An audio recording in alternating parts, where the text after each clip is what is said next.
Seiring dengan terus meningkatnya curah hujan di wilayah Jabodetabek, Badan Meteorologi, Klimatologi, dan Geofisika BMKG memperpanjang status peringatan dini potensi cuaca ekstrim hingga pertengahan Desember 2024. BMKG juga mengungkapkan modifikasi cuaca yang telah dilakukan bersama BNPB dan Pemprov DKI Jakarta sedikitnya telah mengurangi hingga 30% curah hujan yang turun di daratan.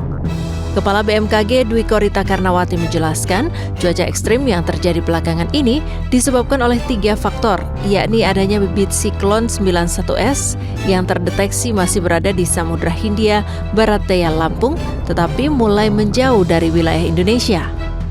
Tak hanya itu, menjelang puncak musim hujan diperkuat dengan efek La Nina lemah yang juga jadi faktor. Ditambah lagi median Julian Oscillation yang merupakan gerombolan awan dari arah Samudra Hindia Barat Indonesia yang menjadi penyebab cuaca ekstrem di Jabodetabek.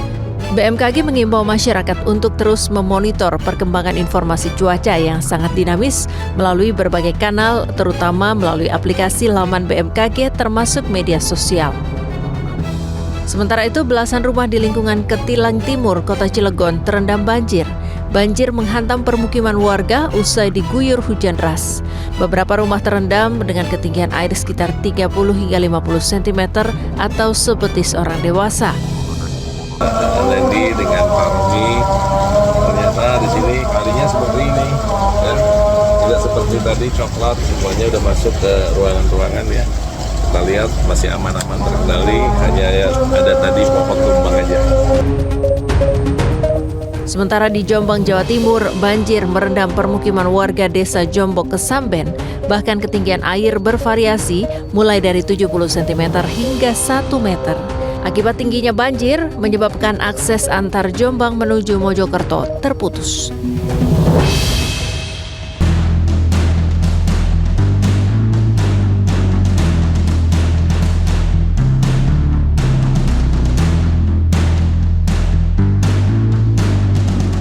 Ya, Anda kembali lagi di One on One dan masih bersama dengan Kepala BMKG dengan Ibu Rita. Ibu Rita, saat ini kita sudah berada di depan layar. Ini yang menunjukkan apa ini, Bu?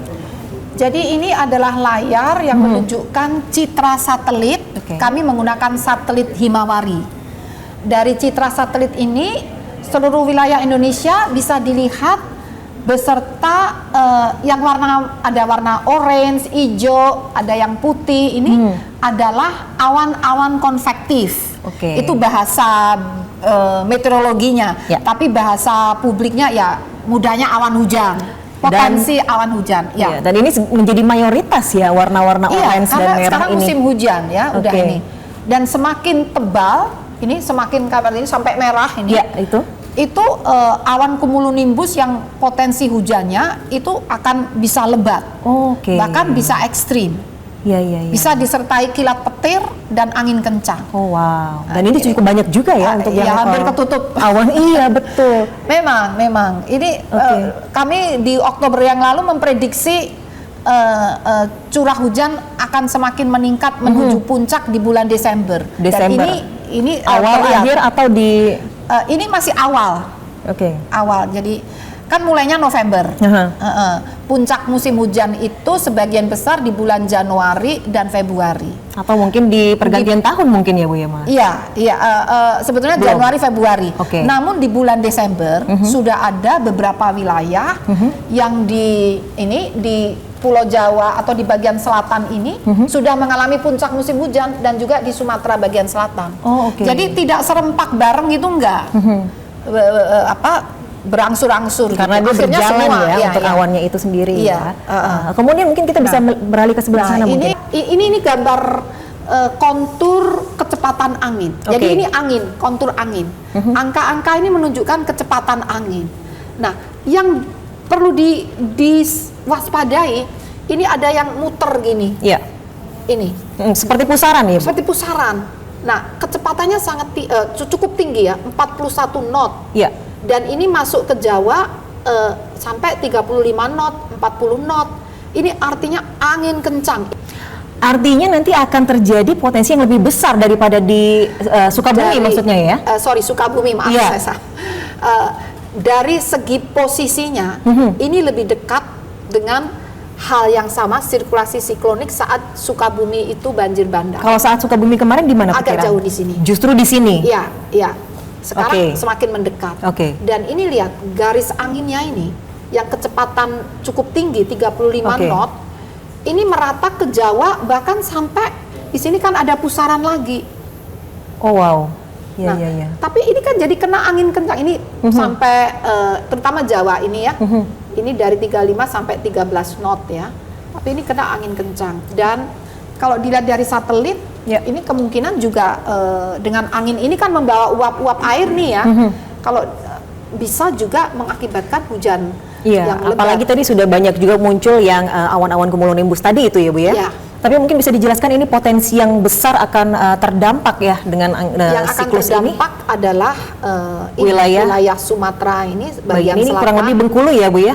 Ini apa ya? Sumatera Selatan ini. Sumatera Selatan ya mungkin Bengkulu kena dikit ya.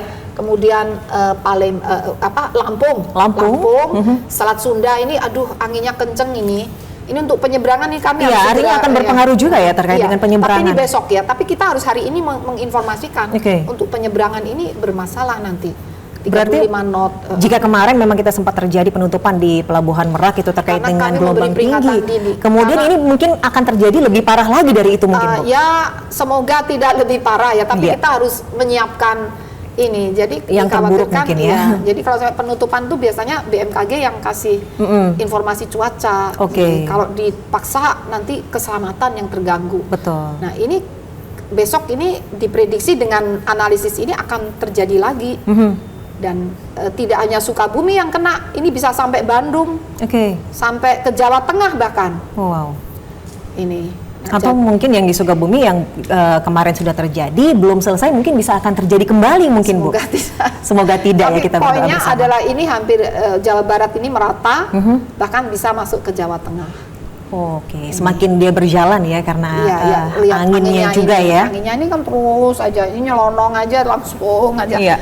Ini jika dengan kekuatan angin yang seperti ini TD3 35 knot, kemudian dengan awan-awan cumulonimbus yang sudah mulai muncul juga di sebelah sana, kemudian apakah akan berpengaruh dengan penerbangan begitu Bu? Iya.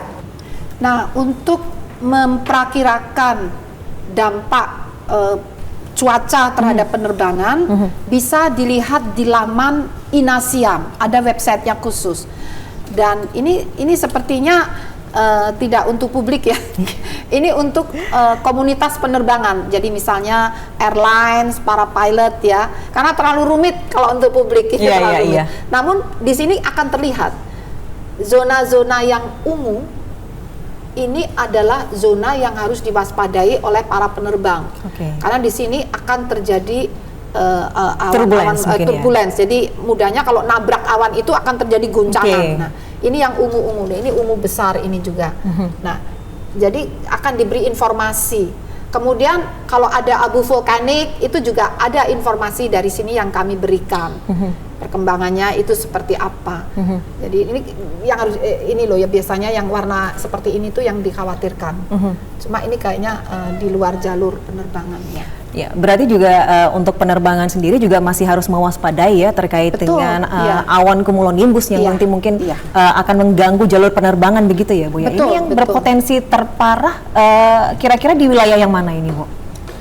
Kalau dari yang ungu ini mirip yang tadi. Jadi ini nih yang ada di selatan Jawa. Ini tadi yang ada sirkulasi siklonik ini ada di sini. Kemudian di Sulawesi, ini laut apa ini selat Sulawesi ya. Ini di sini juga, ini di sini di Sulawesi Tenggara. Ini juga perlu diwaspadai, di sini juga ada nih. Nah, kemudian selain informasi ini di-download oleh para penerbang tadi atau airlines ya, biasanya 6 jam sebelum terbang. Jadi sudah tahu kira-kira mereka akan lewat lintasan mana, kondisi cuacanya seperti apa. Iya, jalur mana yang bisa dilewati begitu ya. Nah, kemudian kami mengupdate setiap 30 menit. Setiap 30 menit. Ya, jadi misalnya akan terbang 30 menit lagi, ternyata BMKG menyampaikan adanya potensi cuaca ekstrim di bandara, sehingga untuk take off jarak pandang kurang itu kemudian agak ditunda. ini penerbangannya. Mungkin terakhir ini Ibu, apa sih pesan untuk masyarakat yang sekarang ini mungkin juga akan melakukan perjalanan Nataru tadi seperti yang Ibu katakan, dan juga untuk menghadapi potensi-potensi cuaca buruk yang akan terjadi ke depan? Ya, jadi pesannya adalah terus memonitor perkembangan informasi cuaca dari BMKG. Karena kami memantau 24 jam terus-menerus. Nah, kemana memonitornya?